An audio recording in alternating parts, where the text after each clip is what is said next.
ছুটি প্রায় শেষই হয়ে এলো, আর সেরকম কোথাও একটা যাওয়া হলো না।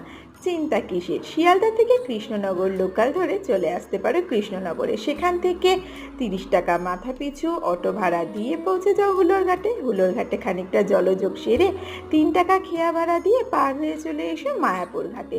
সেখান থেকে 10 টাকা মাথা পিছু টোটো ভাড়া দিয়ে পৌঁছে যাও ইস্কনের মন্দির।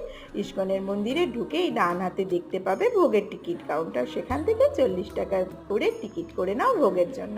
এরপর মন্দির চত্বরটা খুব ভালো করে ঘুরে দেখো। গদা ভবন, গীতা ভবন, চৈতন্য ভবন সমস্তটা ঘুরে ভোগ খেয়ে সন্ধে আরতি দেখে ফিরে আসতে পারো, নতুবা সেখানেই রয়ে যেতে পারো। আমি যে নামগুলো বললাম সেখানেও কিন্তু থাকা ও খাওয়ার সুবন্দোবস্ত আছে। আমরা উঠেছিলাম এই নিত্যানন্দ কুটিরে কম খরচে। তারপরে সকালবেলা শ্রীনৃসিংহদেব, রাধাকৃষ্ণ এবং চৈতন্যের আরতি দেখে মন তৃপ্ত করে বাড়ি ফিরে এলাম অন্যান্য মন্দির দর্শন করতে করতে।